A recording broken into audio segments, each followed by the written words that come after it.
welcome for those of you who have not been on one of our series yet.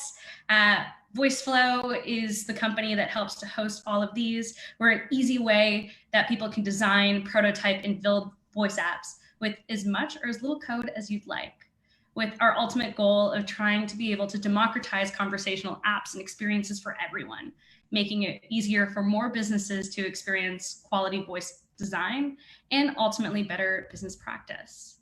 So in this series, we're going to be highlighting a bunch of different things, from thought leaders to professionals and their stories, connecting with business and futurists, but also really being able to grow with our community, the people who are early into this industry, who are really excited about the prospects of where this industry is going, and making sure that we can level up together.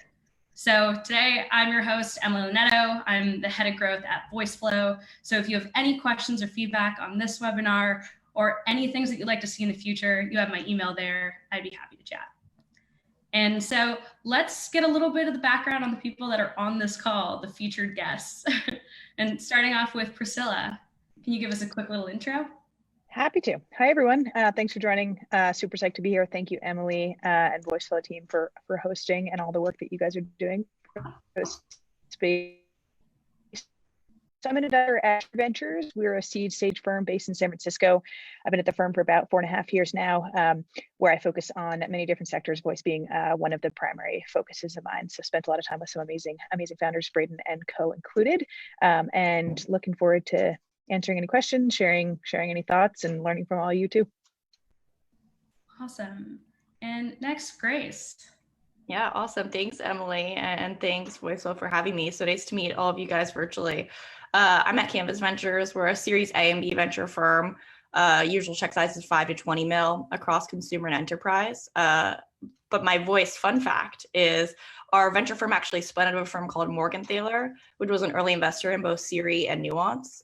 So we have a deep history in the space and are very interested in the space, especially some of the kind of the enterprise and B2B applications. So thanks again for having me today. Awesome. Thanks so much. So without further ado, let's get started. So there's a lot of trends in particular we've seen over the last few years. Since you guys have been involved in VC, and as you've seen more and more of these trends appear, what are some of the key highlights or some of the trends that you're seeing are the most interesting right now? Grace, you want to kick off? Sure. I can talk. There's kind of three in my mind right now. Some related to voice and some that are a little tangential, but all kind of come together. One is productivity, kind of the evolution of productivity from an individual standpoint. So think of to-do lists, superhuman, email bot, et cetera, to productivity of team, some more internal collab tools, and now productivity of enterprise. So how can teams and enterprises more efficiently communicate and connect with either their user base or their employees in their org. The second one is design first. So the emphasis of the user or developer experience really matters. And so really need to build great products that almost elicit a sense of joy from users in a way that maybe, functionality is important, but design is just as, if not more important than functionality. And that's evolved. I think that's more important now than it was when I first joined Venture. And last one is just role of data. So continuing to grow, explosion, and just massive amounts of data in every company across every industry. How do you handle it? Data continues to double. And so really understanding how do you address that problem as that growth rate only continues to increase. Awesome. Priscilla? Awesome. Grace, you took my design one. I've been thinking about that a lot too. So no, it's awesome. I'll talk about a few others. So there's tons that are top of mind. I mean, as venture investors, we're trained to see all the trends and think about them, which is a fun part of the job. But and probably COVID are making these top of mind for me. But we've been talking a lot, and I think the whole space has been talking a lot about growth and profitability. So that's super top of mind for me. So what are the metrics that we're seeing that are different than the metrics that we're making startups being able to be funded previously are much different than what we're seeing now. So that's one, probably growth and profitability is top of mind. Round sizes and valuations are ups and downs. That's something that we see trending in various ways all the time. When I got into venture, I think we were at the peak of kind of this crazy wave of high valuations and bigger round sizes. Now we're seeing it drop quite a bit. I'm sure we'll chat about that a bit more later. And then probably the third one for me is a real shift towards mission driven. So we're seeing I'm seeing so many more founders come in with a purpose, with a life purpose. And we see this with Emily's founder and leader, Braden, just a drive to build something that they're intensely passionate about and something that will serve their community and better the world in one way or another. So the Voiceflow community is an amazing example of that. And then there's others examples, like we're seeing a ton of this come out of COVID, with whether it's building in healthcare and mental health and whatnot. So that is one trend that I am absolutely loving and riding with a ton of excitement. And lastly, a lot more women in venture. So more to come on that front. Awesome. I think like you kind of touched a little bit on this in some of your answers, but specifically for the audience that's kind of here, what are some of the interesting trends or evolutions that you've seen in voice over the last few years? Priscilla, you want to start this time? Happy to.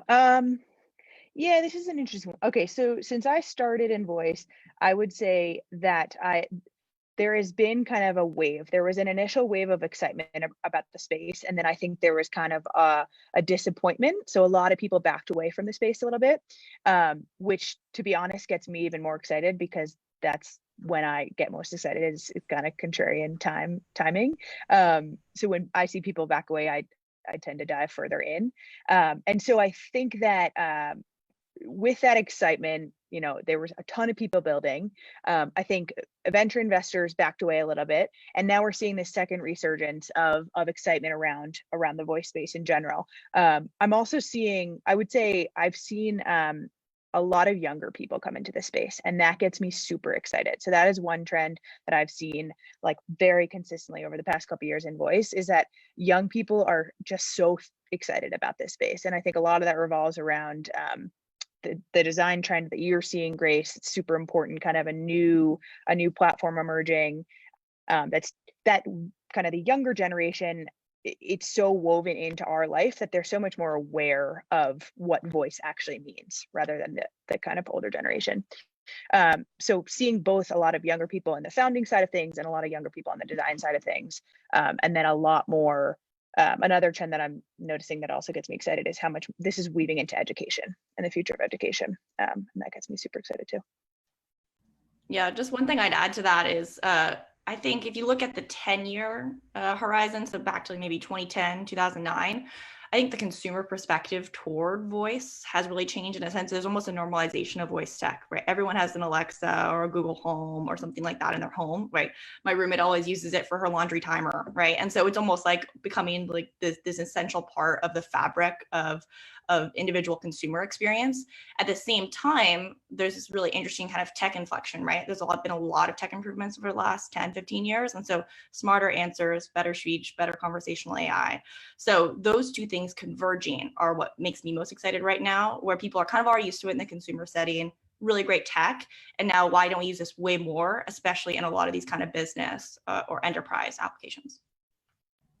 Awesome. Yeah, I think like we're definitely at that stage where you're seeing a lot more adoption on the consumer side. I know we've seen a ton of trends of, even though we are experiencing growth in terms of how many people are experimenting, growing, actually launching experiences on voice, the trend of actually the usage of that, of the consumers adopting it more readily, understanding it and passing it on, has been exponential. So it's very exciting to see all these parts finally kind of coming together, which kind of like leads into our next question.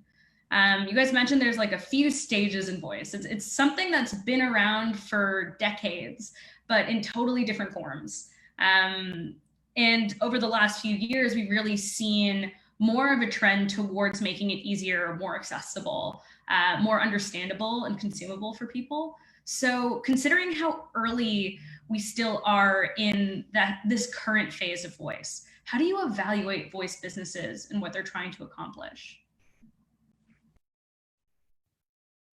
I can start this time. Yeah.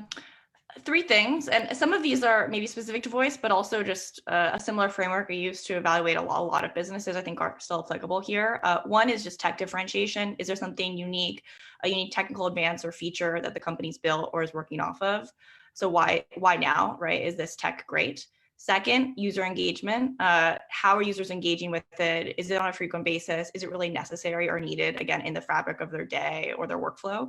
And then third, and this is especially one that applies to kind of any business, is the unique insight. So what problem are they solving, or what experience are they dramatically improving for their users, either based on kind of limitations of existing platforms or previous tech, or based on kind of pain points of the users. That kind of earned insight is something I look for in every company I invest in. Love that, Grace. Totally agree. I won't add much because I think she made some great points, but I would say, again, like I just mentioned, for us as investors, this is when we should be most excited. Like, it is early state, but this is the most exciting time to be an investor in a space, is when it's early. We feel like we're seeing a market grow right in front of us, and everything, as you just said, Emily, is converging together to make a massive market. Which also, by the way, there has been some negativity about the slow growth of the space, but it's not actually true. Like, if you look at the data, voice is growing faster than the shift from web to mobile. So that also gets me excited when you really break the data down. And then lastly, I'll add, it's, in terms of evaluating voice businesses, I don't evaluate a voice business any different than any other market or any business. It's, we as a firm, I would say the most important thing to us as founders, we come in at the seed stage, as I mentioned, so we're pretty early. So do these founders have deep domain expertise? Do they have an unfair advantage to the market? Is this their passion, their drive, as I mentioned earlier? That's most important to us. I remember actually the first meeting we had with Braden and his co-founders in our old office, and it was just like, we walked out of the meeting, we're all like, that kid is going to go tackle this market if it's the last thing he does. And so that was awesome.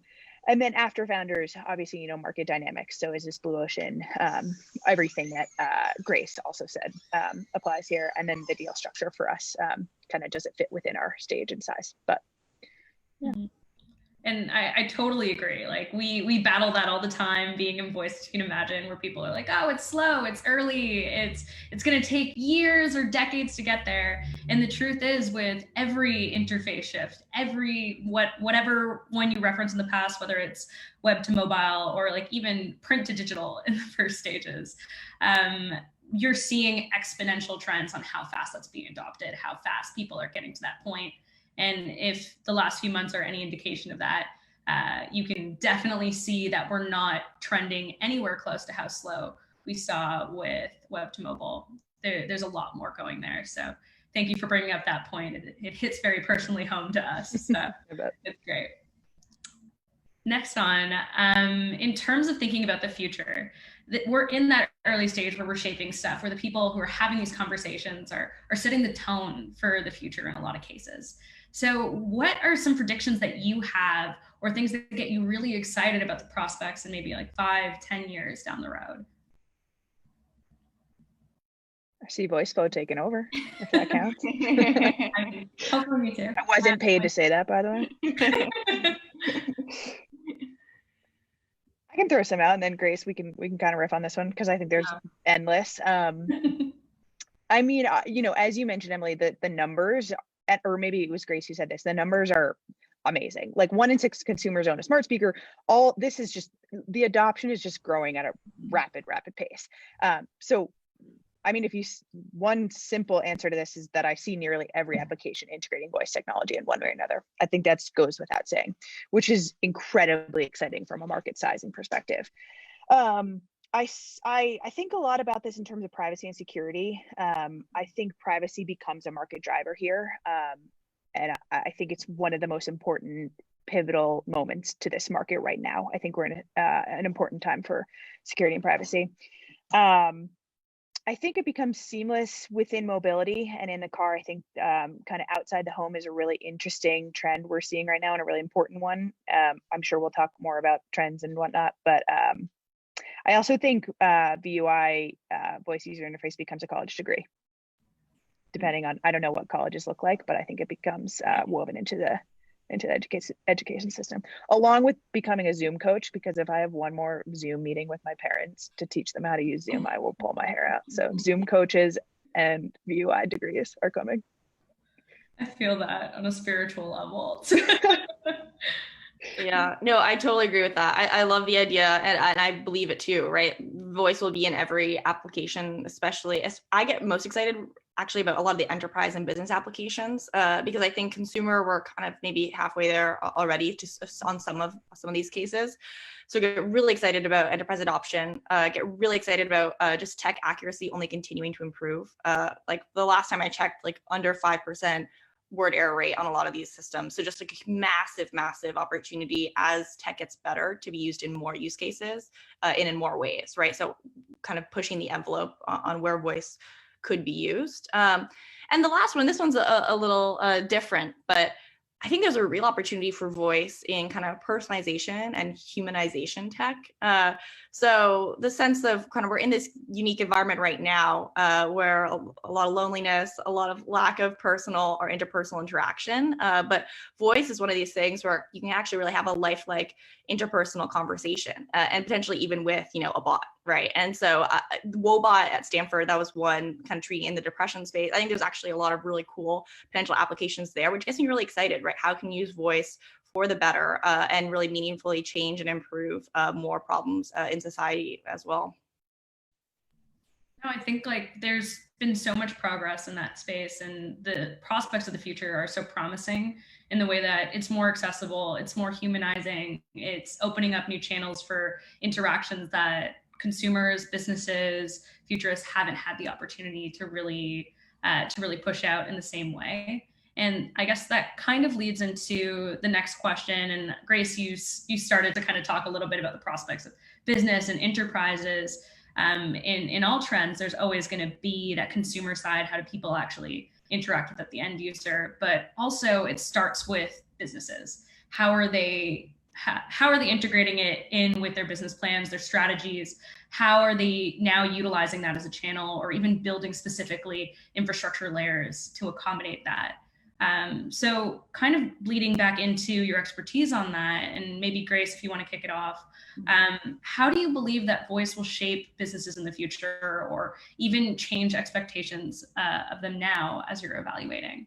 Yeah, I think this was my favorite question because I just think it's there's so much massive opportunity. I have two kind of bold assumptions. So before I say them, I just think you need tons of tools to build, advertise, sell via voice. And a lot of companies just need to get those tools and not build them in-house. So they need companies like Voiceflow and a bunch of others to help them kind of put together their own voice stack in a lot of ways. So sales and marketing, like SEO, not just for search, but for voice, right? That's going to be a new part of the sales and marketing budget in every business, especially as this infrastructure gets stronger. And second, kind of a Shopify or backend, but for voice. So I read somewhere, this might be a high assumption, like voice commerce is going to be worth 40 billion in a few years. Might be wildly high, but still, I think it's possible it could get there, right? You're going to continue to buy more and more things by voice, and you're going to need the back end to support that, just in the way kind of Shopify did originally for a lot of e-commerce brands. So really excited about those two specific impacts, but I'm sure Priscilla has more. I mean, I couldn't have answered the question better, and you totally nailed it. Like marketing, advertising, I think is huge here. I think there will be new forms and new ways of reaching customers that we haven't even thought about yet that voice will unlock, which is intensely exciting. I think the only other thing that I've thought about is within businesses and startups, there's going to be new roles, so new functions, new employee roles, which I'm also excited about.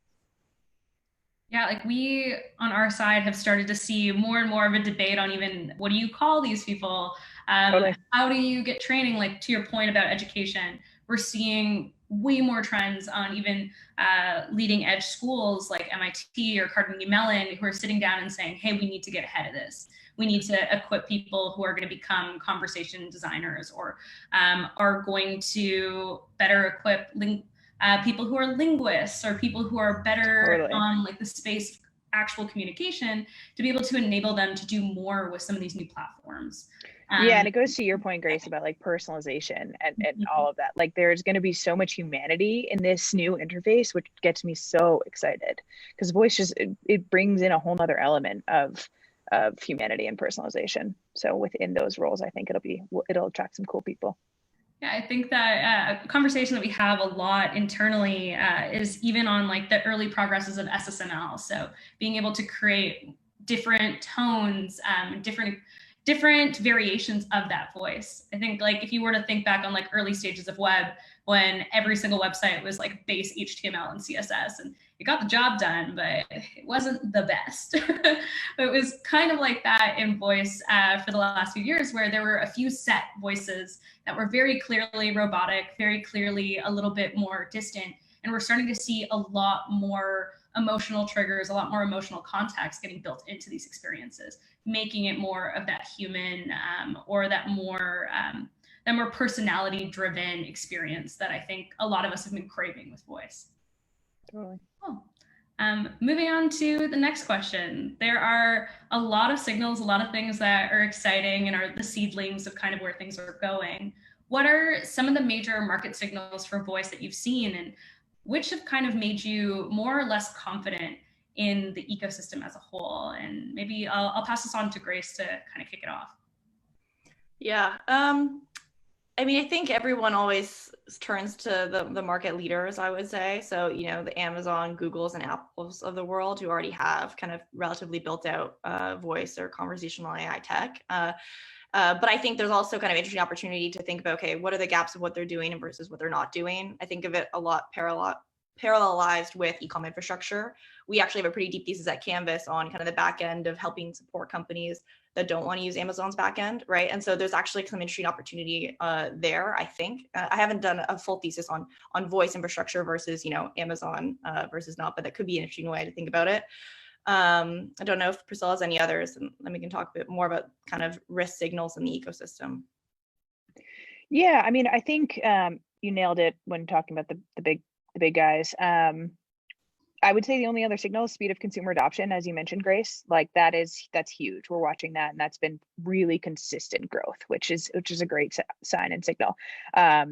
I would also say, as I mentioned it before, like growth within education. That to me is a really interesting signal. That means like the young generation wants this and is excited about this, and the education system is listening. So that is important to me. I'll just kick off what makes me a little less confident and then pass that back to you, Grace. But I would say the biggest worry for me is privacy and security. So while, yes, we're looking towards Amazon and the leaders and Google, I will say that they've left a bit of a gap in this market, which is exciting opportunity also for people that want to build. Like there's definitely opportunity for independent assistants and others, I think, because they've kind of, I don't want to say shut the bed on a live recording, but I just did.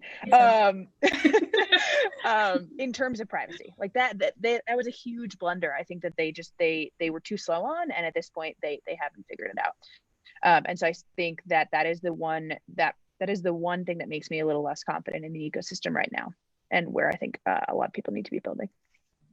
Yeah, I agree with that a lot. Especially exciting, all the adoption in education and language and all those sorts of things. I worry a bit too, just about kind of the verticalization of bot and conversational AI functionalities. And then as a result, they don't get quite as big. So I think of just like some plain chat bots that weren't even voice related. And a lot of them just had really small exits and never got that big because they were very verticalized niche use cases. And so to the extent we can continue to move the needle on tech and value to customers over time. And also I think go to market really matters, and how you approach customers and upsell them and grow the product over time will change the trajectory of a lot of these businesses and make me less worried about that kind of fear. Yeah, totally agree. I think in a lot of cases, we hear a lot of people making a lot of noise about some like the negative aspects around security, around some of the gaps that you guys outlined. Are there any examples of let's say independent leaders or people who are kind of trying to provide light on how these things can be fixed, or any resources that you guys look at? That's a good question. I mean, I think some of I'll need to think on that, but I think when I have major questions about this, I go to the people I know who are smartest, and those are the founders that I work with that are building in the space. They have the most insight. They have had, ears to the ground. They're with their communities, like you, Emily, Braden, like other founders that I work with. Those are the most in my opinion, best sources of knowledge or ideas, at least for what needs to be built or who's building. Yeah, the only other place I've been going is a few like research labs. Like a few, I went to Stanford for undergrad and master's, so big Stanford fan, and so kind of tracking some of their conversational AI tech. And I have a few friends who are still doing some degrees there, and I ask them smart questions sometimes. But yeah, no, I don't think there's a really like true one and only source of record to get answers to some of these questions. These are complex, tough questions I think we're all kind of grappling with. There's a good Alexa Slack channel that I find to be pretty engaging, and everyone's open to answering questions. So it's another place. Awesome, that's super helpful. And I think this is a big question that a lot of people are thinking about right now. We're in really really new waters for everybody right now. So out of curiosity, how have your predictions or expectations for voice, for what you expect in terms of trends in general, how have they changed since COVID? And I'll pass this off to Priscilla first. Yeah, sure. I can jump in. So let's see. So pre-COVID, I was actually not bullish on voice in the home. I was getting a little bit less excited. I just, I'd come to the conclusion that like the screen and swiping and it's just too convenient for the user in the home. Hence why the biggest use cases for voice in the home were asking about the weather, or asking for the time or setting a timer. With COVID, I actually think that shifts a lot. Like so I was looking a lot more in the car and in the classroom and all that. And now I'm looking back in the home because I think COVID, I also spent a lot of time in the future of work as a space. And while I don't think that COVID shifts us from 0 to 100, where we go full remote for the rest of our life, I do think it rapidly accelerates a lot of the trends we were seeing before this. So comfort, working in the home, a shift towards digital. I'm seeing a lot of startups go either half remote or whatever it may look like. And I think that puts us back in the home a lot more than we would have before. And I think this trend actually lasts long term. So I think we're going to need a lot more built in the home. If we're going to be there more, we're seeing like we can't just live on Zoom. Consumers and enterprises need more forms of communication, and voice is the perfect kind of new market to take that on. I also think the gig economy accelerates quite a bit because of COVID. And so we're going to need, there's more room for designers, more voice designers. So that shifts and accelerates that market, I think, a bit as well. Yeah, I totally agree with that. Just digital transformation in every angle is just accelerated due to COVID is one thing that I think pretty strongly. I think it's pretty widely accepted, especially given a bunch of these companies are forced to work from home. The other one I'll add is embracing contactless, right? Handless. You don't want to use your hands even more than before. So to the extent that affects voice and you're using more kind of voice transaction or voice communication rather than using your hands, I think that'll be actually a really positive thing that is going to be accelerated more quickly due to COVID than maybe it was a few months ago. Kind of like to that point on like lasting behaviors. This is a kind of a thought exercise that we do pretty often at Voiceflow. I know Braden got into an interesting little debate on this using elevators as an example not too long ago. But there are a lot of experiences that we have in the real world right now that are very reliant on very close interaction, touch screens. A good example that we brought up was the elevator buttons that we're very used to touching, and there's a lot of traffic in very large buildings. And same even if you were to think about like McDonald's or large like fast turnover companies who have these huge touchscreens that people are used to interacting with. Are there any examples like that you think are going to be really interesting or kind of immediate cases that voice might be able to impact on? Yeah, I think anything where any mundane kind of repetitive task where it's just easy, it makes things easier. So I think Braden, this was an example he had kind of given me is kind of using to voice to query results or different SKUs of products, like even more so than before. I think that's going to be widely applicable. I think there's actually a lot of applications just in retail shifting to voice instead of kind of getting too close or in person. So a lot of opportunity. Yeah, those are, I mean, I think for sure e-commerce. You know, Emily, you mentioned McDonald's. I've been thinking a lot about the fast food market and voice in general. And COVID, when you layer that all on, I think there is massive opportunity there. I think that, and I think there's willingness to pay from an enterprise perspective too. So I think that that's a huge space. I think healthcare too, although I haven't, I don't know what that quite looks like yet, but I actually think there's quite a bit of opportunity within the healthcare market. So yeah, like we've definitely seen a ton of trends and inquiries on people doing really amazing things with healthcare specifically, as you can imagine, as this is happening. Telehealth has been a huge trend.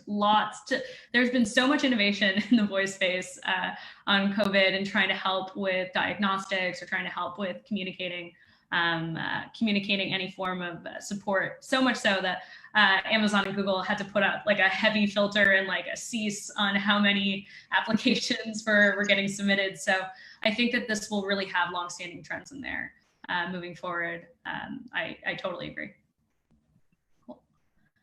So this kind of is all in like the same theme of how voice can really layer on or impact or perhaps even unlock new ways that people can interact. So kind of thinking about the future and thinking about how businesses are kind of operating now, are there any industries that you see voice impacting the most? And I'm happy to kind of let you guys go deeper in on some of the examples that you've already listed as well.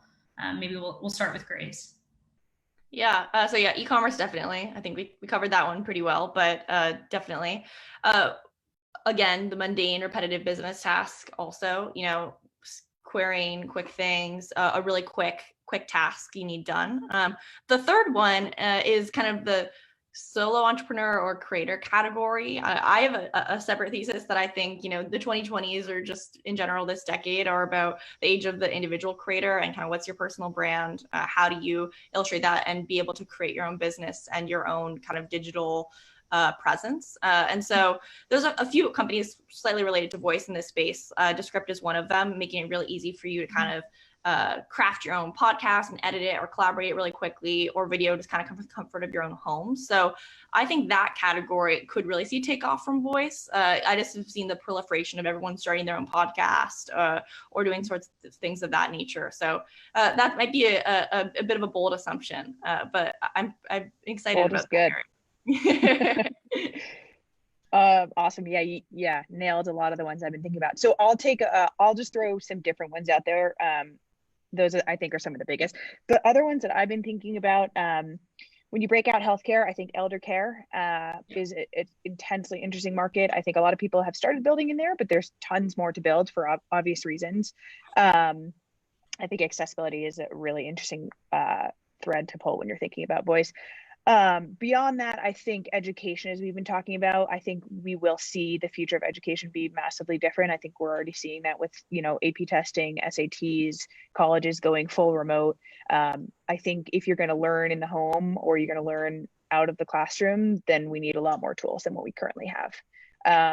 And lastly, one random one that I've been thinking about is construction. I think about this a lot because my little brother's in construction and a couple other family members. So I think about what are the industries or the markets where people are physically holding things where they need a different form of communication or different tooling. And I watch my little brother who works on these like massive construction sites, and they're all constantly they have like things under their arms and books and papers and no way to like communicate or read, or they need to literally place everything down and do a task. And so while the mundane tasks are really exciting, I also think that there's some bigger markets to unlock where when you actually think you're physically holding something and you need a different way of getting something done, voice comes into play there. I haven't seen much built there yet, but I actually think it's a massive market with could be pretty interesting. Yeah, no, like that's particularly interesting. I think like you've seen a ton of applications and businesses. Like I'm using the construction example because I just happen to know way too many people that are building in that space. But it's interesting to see that there's already so much competition and the need identified in those environments where like you need something else. Like you have a lot of mobile apps that are kind of that you're supposed to use as messaging when you're on those construction sites to like ask for help or to communicate that there's inventory missing or things like that, which seems like an improvement on kind of not having anything. But is it the ideal? Is it the best use case for it? And I think that a big trend that we've seen also on our side, and I would love to get your opinion on, is this debate in between voice first versus voice only experiences. I think that there's a lot of conversation around or hesitation around people jumping to the assumption that if you're building in voice, it needs to be voice only. It does not interact with other things. So kind of hearing kind of some of the examples that you guys have used, they're all very intertwined, platform agnostic in a lot of ways.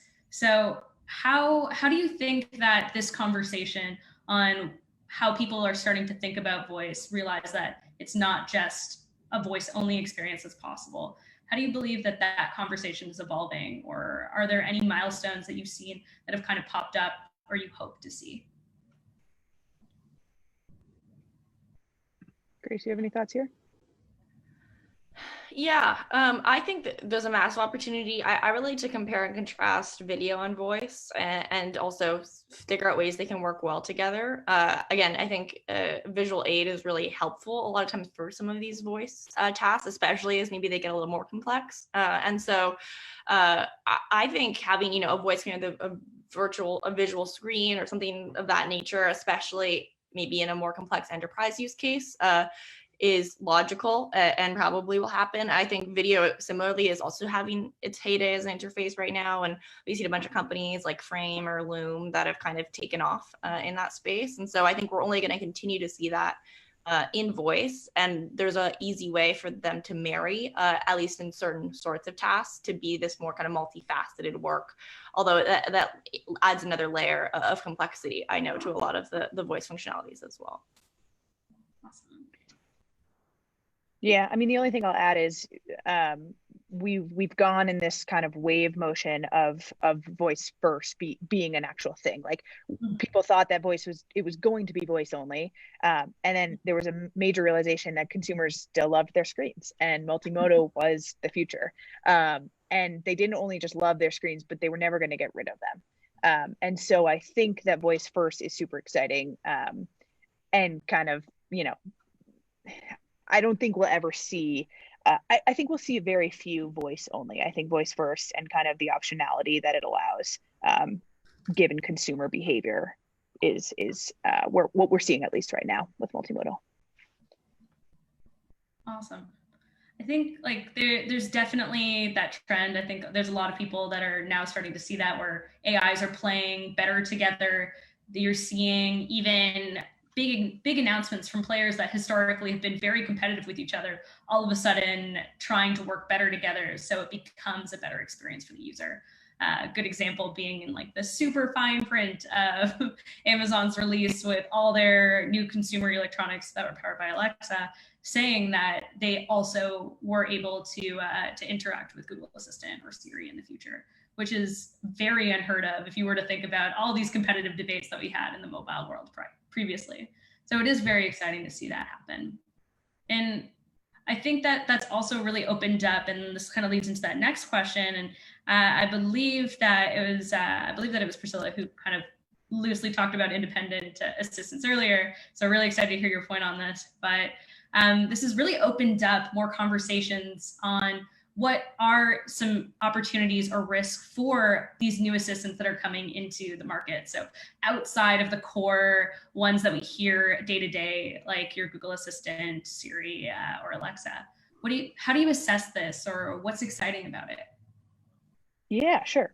I'll touch it. Yeah, so I did mention this, and I mentioned it around privacy and security. So before I go into that, so I think building a voice user interface across multiple platforms, or an independent platform that doesn't tie you down to one, will enable flexibility to reach more consumers and adapt as the market evolves. And I think that's incredibly important for anyone building in this space. I also think that there is opportunity. I think the big opportunity here is, as I mentioned, the big guys, Amazon, Google, Apple, like even Bixby to a certain extent, made a huge splash, threw a ton of resources, won the market, and then they're all suffering now because of privacy, and the public being really concerned about that. So I think that had they nailed that, there wouldn't be as much opportunity for independent assistants. However, they didn't. And so I think that there will be real innovation and remarkable products with like small independent people building in this space to create something special that has privacy and security at the forefront, but also a seamless user experience. So I do think that there is opportunity here. I mean, you know, there's some risk, of course, with market timing and falling behind and you know, the reach of the established players already, but I actually think that there's some real opportunity here too. Awesome. Yeah, historically, I've been very bearish on this individual assistants, and these are across not just voice and others, right? So, you know, a lot of these individual ones that are kind of automated on your desktop or hooked into your email, and just a lot of them just didn't get very big. Hard to really nail a target user demographic that was willing to pay a hard amount. So again, with my investor hat on, even though they were cool and they had a really loyal group of followers, it wasn't really a massive company or a really exciting explosion. That being said, oftentimes I'm most excited about companies and entrepreneurs when they prove me wrong or illustrate that my previously held belief was incorrect or could be evolved. And so we all have blind spots. So looking forward, I think, again, because of this unique inflection point with consumer adoption and tech, stronger product, greater ability to pick up on more context and potentially do more, agree that there is potentially a seamlessly kind of unique opportunity to integrate into the workflow. My caution would be just trying to think about the true steps and pieces of assistance. Like assistants can do a ton of things, but really focusing on meaningful use cases, at least to start, and then slowly gaining credibility over time, I think is important. Right. I kind of use the analogy of Alexa. Like we just started, at least I did start using it to ask about the weather or to ask to play a song, right? But now I use it for more things, right? Like asking them more complex questions or Google searches. So in that same sort of way, I think about independent assistant adoption and use cases over time. Awesome. Another trend that we've kind of brought up a little bit is there's a lot of parallels in between how we talk about interfaces, in particular where voice is really being compared to that switch from web to mobile. What are some of the parallels that you guys have seen or the trends that have really kind of stood out for you? And we'll start with Grace again. Yeah, I think there's a lot of parallels, and I'm curious to hear Priscilla's perspective on this as well. For me, I view the web to mobile transition as a really exciting democratization period, right? More people can access web and tech from anywhere. In a lot of ways, I think of voice, there's a lot of parallels there, right? Democratization of more voice tech, more people can access it and use it from anywhere and for many different things. So I get really excited about it. And to me, that's one of the biggest similarities, but we'd love to hear Priscilla's thoughts. Yeah, no, I think that's what I think about most too. I think that mobile is winning or won, whatever we want to say, because it made the lives of consumers and enterprise, of course, easier. And I think when you think about, so one thing that I think about a lot as an investor is convenience. So whatever makes the life of a consumer better, easier, more efficient, it will win. Like it's just convenience wins above all with consumers. And so I think that mobile did that, and hence why, you know, the transition from web happened, and now voice is doing that as well. So I think convenience is a really interesting way to simplify it all. I don't think it's, you know, the end all be all to this question, but it's a lot of what I think about. So a lot of parallels, and then what gets me excited, as we were talking about earlier, Emily, is the speed. You know, it's growing faster than the other transition, and it's cheaper. Oh, 100%. Like just like an interesting like thought around it is, do you believe that there are like more third-party apps that will expedite this, that you're seeing the more that businesses are popping up in this, either adding to this as kind of more of like a network effect, or do you feel like it is confusing right now? Because I think like that's a conversation that we have a little bit on speed and focus. Is there anyone that's doing this particularly well that you've seen? I think it's natural, first of all, for, you know, for a new platform shift or a new transition, I think it's natural that this level of excitement leads to a lot of building in the space. But I also think it's natural that there will be a kind of weed out process. A lot of people, and COVID is an interesting way to think about it. Like COVID, unfortunately, we're seeing with a lot of companies, like the strong get stronger and the weak go away, which is unfortunate, but it's a forcing function. I think the transition to voice and voice as a space, it'll be much more elongated, but we will see that as well. Like we will see a lot of people build, and then we will see a lot of people, unfortunately, just not take deep root. I don't know what those deep roots look like. I think we're still too early to tell, but that is one way to think about it. Yeah, the only thing I'd add to that is just go to market and product market fit really matter. And so first, obviously, understanding you have a use case, your user loves your product, you have some strong early traction. But then a lot of the times, especially when I get involved with companies at the Series A or B stage, go to market is the biggest question, right? Like we have this initially loyal user base, but how do we grow it? How do we expand it? How do we think about our value proposition evolving over time and growing our sales structure? And so I think those things actually are sometimes the biggest differentiators between, you know, an app becoming a 10 or 20 mil dollar in revenue to an app becoming over 100 mil in revenue. Obviously there's a ton of other factors and team and culture and all those sorts of things. But I think go to market is a really key linchpin sometimes in these businesses where the tech and product is there, but they just need kind of the democratization and user base to scale.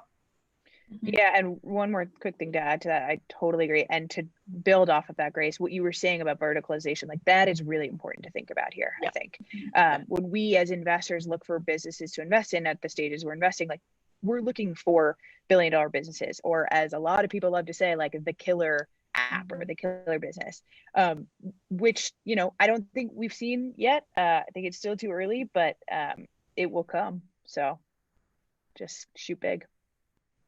Great. And I think you guys like already definitely gave a ton of answers to this question, but do you have any like nuggets of advice for people who are going to be looking for funding in the next few months? Like things are very, very different right now, and this space is going to be more competitive. So what would be a nice little takeaway? Yeah, I can, you go Grace. You got it. The why COVID slide. If you're in any fundraise deck or just even investor conversations, kind of understand why now during COVID your business is a good investment. So these are things like, okay, this is how our business has been affected in February, March, and April. Has users base gone up? Has revenue gone up? That's a really strong argument for an investor who might be worried about investing in you guys right now. And then how will your business be affected post-COVID, right? So having the answer to the why now, given COVID and given the current environment, that's probably going to be a lot of the conversations the investors are having in the back room, in addition to fundamental things about your business. Totally. Yeah, I've been thinking a lot about this. So I'll add a few. I would say know who's deploying capital and who's not. There's a lot of firms that are saying they're deploying capital and they aren't. So try however you can, whether it's, you know, talking to, if you've got any friends that are investors, just pick their brains. I'm interested in this stage, these firms, are these people truly deploying capital? Because as a founder, like your time is the most valuable thing, and you just don't want to waste it with tons and tons of not pointless conversations, because you can learn something from every single conversation, but ones that maybe won't result in a term sheet. So I think that's really important. I think knowing timing around the fundraising environment is really important right now. So funding is a little tricky right now. It's not impossible. We're seeing deals get done. So be optimistic for sure, but also be realistic about you know, where your business is and is it the right time to fundraise. I would say there's some pockets to think about, like September of this year is going to be a really crazy time to fundraise, probably Q1 of 2021 even more so. So I would say if you can fundraise before then and not be in those crazy waves of funding, that's totally a perk. And then lastly, remote funding is hard for investors. It's easier for some. I think it's easier for the younger ones, but we're doing it all virtually right now, and we probably will for a while. And it's been a hump for a lot of investors to get over. So just go into fundraising conversations knowing that, not that it's impossible. Like it's totally happening, and I'm incredibly optimistic about the fundraising environment in general. But just know that it's something we're learning just like you're learning. And so, you know, whether that's getting your pitch down on Zoom, Zoom etiquette, like little things matter. I think that's important to think about too. Totally. Awesome. Yeah, and I think kind of going into that, we have a few community questions that were sent out. So I'm gonna try to get through as many as we possibly can. We only got a few more minutes left. So thank you guys so much for all of the advice that you've already given. It's been really, really meaningful thus far. The first question that we have in here, which is an interesting one that I think a lot of us are thinking about, especially building and seeing the trends in the voice space right now, is that voice is one of those things that's very, very dependent on global and localization. So actual dialect, jargon, trying to pick up and match the actual languages that they're interacting with. So what we've seen in a lot of cases is a really widespread adoption in North America and in English, but a kind of slower adoption in other places around the world. What are some trends that you're seeing on there that might show some growth in other places outside of North America? And is this something that you're actively thinking about? And feel free, whoever wants to jump in first on this one. Yeah, I can quickly jump in. I worry a lot about some of these conversational AI technologies and how they're really meant and react well to English native voices and not those who are not native English speakers or maybe different languages, etc. So I think there's a long way to go to make voice, completely accessible to everyone and become smarter and fairer, just as we have to do with a lot of technology, AI, etc. So I think there's a long way to go, and I'm optimistic that we'll get there and we'll see kind of the continued spread and democratization of voice. But I do think there are a few hurdles given some of the existing tech landscape and language barriers that exist. Totally agree. Not much to add except for the fact that I agree with the worry here. I have a couple friends that are building, working specifically on training the tech within Alexa, Amazon, and Apple on various languages, and they say it's slow. It's a slow slog. But I will also say that accessibility is a huge, massive part of the conversation within voice right now. So the fact that that's happening, and the fact that I know some of my smartest friends are trying to tackle this project, that also leads me, as Grace mentioned, to have a lot of optimism. So I think it's slow and steady, but we're moving in the right direction. Awesome. The next question that I have here is around voice SEO. So we definitely have been seeing a ton of people who are building and releasing a ton of even similar apps in spaces right now. And this was kind of an issue that has happened with podcasts over the last few years, where there's so many of them, it's really hard to solve discoverability. And so kind of curious to hear, what are your thoughts on discoverability in voice tech? What are some predictions that you have in that space? Go for it, Priscilla. Yeah, it's actually it's a great question. I think discoverability, along with accessibility and privacy, are probably the three most talked about issues with voice. So I think it's really slowed. It's been one of the hindrances to the market. I will also say that in the last year, I've seen more discoverability focused startups than I ever had before in previous years. So again, to answer the previous question, for me, the best signal is seeing smart people building in the space. So while I do think it's an issue, I think it's, again, one of the most talked about issues, and therefore one of the most, it's in the spotlight, and we know we need to fix it if we ever want to move this market forward. So I'm taking my signal from the founders that I'm meeting with, and again, hopeful that this gets solved, because I think it is a pretty big part of the puzzle here. Yeah, I think that hit the nail on the head. Nothing to add. Awesome. The last question that I kind of have queued up over here right now is around monetization. So we're seeing more applications, more AIs that are starting to accommodate voice commerce, as you guys have mentioned. So you have ISP as an example, some early stages of actually being able to process full payments for physical goods. Are there any things that you guys would ideally like to see happen in that space, as it's still quite early? Yeah, I'd love to see more of it. I think Great answer. more monetization opportunities, the better. I think e-commerce is a natural place to start. Again, so I'm very bullish on that opportunity.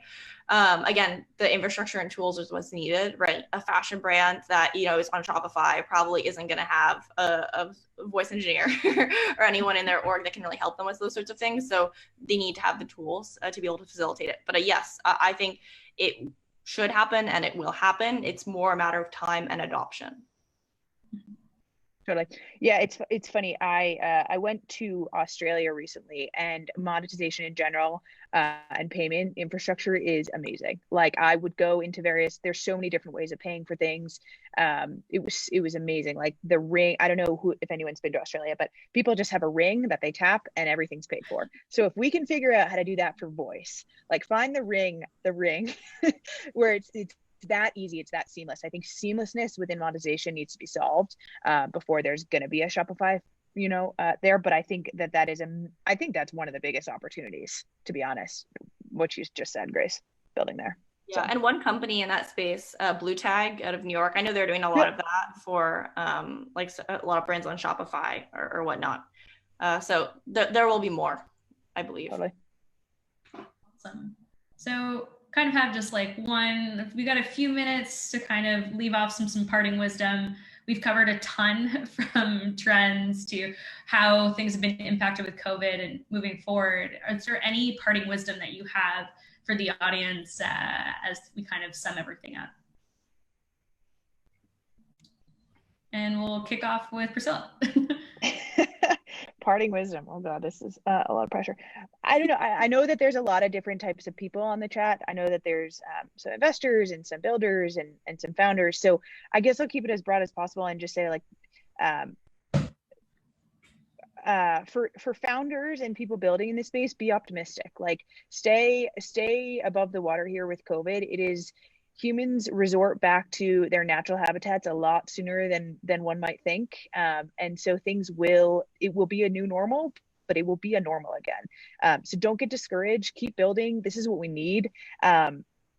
Keep encouraging friends and whatnot to get on communities like Voiceflow, like go test things out, because all we need is people to see the promise of voice technology. And again, convenience wins here. So I guess, keep encouraging others trying to get in this space. Keep educating investors on this space, because it's huge and we need more investors spending time here. But I guess that's some advice I can offer. Yeah, I mean, I think that put it really pretty well. Just keep, again, growing and building fantastic products that people really want to use. Also, I would argue kind of really easy to add or easily accessible products for any brand or company, especially for one that may not have a really sophisticated engineering org or talent behind them, because that's one way we're really going to be able to seep in a voice to a lot of other different industries. But really excited about this space. So yeah, thanks again for having me, and really, really excited about all of you guys on the chat, building some really cool things. Awesome. Totally. Thank you guys so much for joining. We'll just kind of close things off really quick. As you guys know, we are trying our best to do as many of these things as possible. The industry is still new, and it's so important that everybody that is interested in it participates in these types of conversations. So if you guys are interested in any other types of events that we got a bunch coming up. If you want to go deep into some crazy things that you can build with voice, definitely check out our 7th edition of Fix It Hour with Nico on Thursday. He is our in-house voice genius. He built a chess AI game last Thursday. It was crazy cool, so definitely check it out. We have an AMA with Kathy Pearl, who's the head of conversation design outreach at Google, next Friday. and it's going to be awesome because she literally wrote the book on conversation design. It's going to be really interesting to hear from her take. And then we have an AMA with the Braden Ream, of which we've referenced several times throughout this AMA. So definitely sign up for that if you're curious on how we're approaching this moving forward. So definitely check that out. All of our events are made available on our events page or within our global community. So if you guys have any feedback on this, if there's anything that you would like to see moving forward, feel free to join. Thank you guys so much for joining. And thanks so much, Priscilla and Grace, for sharing all of your wisdom with us today. Anytime. Thanks, everyone. Thanks for having us. Bye, guys. Bye, everyone.